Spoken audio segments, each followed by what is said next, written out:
आज बात करते हैं ओसीडी के सेल्फ मैनेजमेंट की। ओसीडी के सेल्फ मैनेजमेंट के लिए कुछ चीजें हैं जो अगर आप फॉलो करते हैं तो आप देखेंगे कि आप ओसीडी को बहुत ही आसानी से बीट कर सकते हैं। जो ओसीडी का जो ट्रैप होता है, जो हमें कंटिन्यूअसली मैसेजेस भेजता है, जिसमें हम डिफरेंशिएट नहीं कर पाते हैं कि ये रियल है या फॉल्स है, और हम उसमें ट्रैप होकर के उस ओवर थिंकिंग में वो कंपल्शंस करने लगते हैं। तो हमें करना क्या है, हमें 4 आवर्स को फॉलो करना है। 4 आवर्स में से सबसे पहला जो हमारा आर है वो है रीलेबल।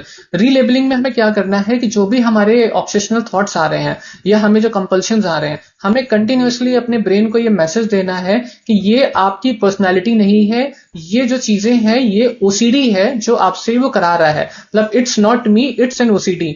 जो आपसे वो कंपल्शंस, वो रिपीटेशंस या वो जो केमिकल इम्बैलेंसेस हैं जिसकी वजह से आप वो कंपल्शन या वो जो ऑब्सेशंस है वो आप परफॉर्म कर रहे हैं, तो इसको जितना ज्यादा आप स्ट्रांगली ये मैसेजेस आप अपने ब्रेन को देंगे, उतना ज्यादा आपका जो पैटर्न है बना है ब्रेन में, वो पैटर्न टूटना शुरू हो जाता है।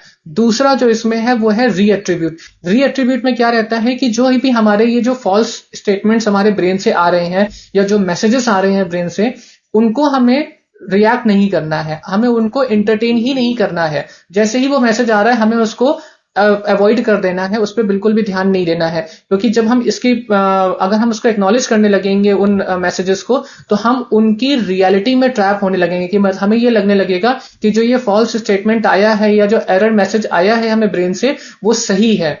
तो उसकी वजह से हम कहीं ना कहीं आइडेंटिटी क्राइसिस में भी पड़ जाते हैं कि ये ऑब्सेशनल थॉट है या हमारा रियल थॉट है या हमारा फॉल्स इमेजिनेशन है या हमारा रियल इमेजिनेशन है।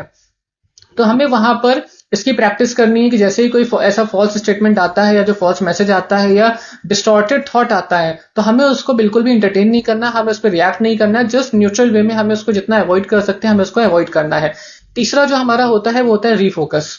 रीफोकस का जो हमारा पर्पस है वो ये है कि हम उस समय पर किसी दूसरे बिहेवियर में अपने आप को इन्वॉल्व कर ले। मतलब जो अभी हम बिहेवियर अडॉप्ट कर रहे हैं कंपल्शन और रिपीटिशन का, जैसे ही हमें कोई ऑब्सेशनल थॉट आता है और हम कंपल्शन करने जा रहे हैं, तो कंपल्शन करने से पहले हम वहां पे रिलैक्सेशन प्रैक्टिस करके एंजाइटी को रिड्यूस करके और वहां पे किसी दूसरी एक्टिविटी में जहां पर हम फिजिकली इन्वॉल्व हो सके वहां पर हम अपने आप को इन्वॉल्व कर दे। इससे क्या होगा कि हमारा जो फोकस है वो डाइवर्ट हो जाएगा, हम दूसरी चीजों में अपने आप को इन्वॉल्व कर लेंगे। इसके बाद आता है रीवैल्यू। रीवैल्यू में क्या रहता है कि जो भी हमारे कॉग्निशंस हैं, जो जो भी हमारे डिस्टॉर्टेड थॉट्स बने हुए हैं, हम उनके लिए एक बेटर क्लैरिटी डेवलप करें। जब हम बेटर क्लैरिटी डेवलप करते हैं, जितना ज्यादा क्लैरिटी हमें थॉट्स का अपना मिलता जाएगा, उतना ही अच्छे तरीके से हम अपने ऑब्सेशनल थॉट्स को या कंपल्शंस को मैनेज कर पाएंगे और थॉट्स को डिसमिस कर पाएंगे। क्योंकि यहां पर थॉट्स का डिसमिस होना बहुत जरूरी है, अगर वो डिसमिस नहीं होंगे तो वो हमें वापस से ट्रैप करते जाएंगे।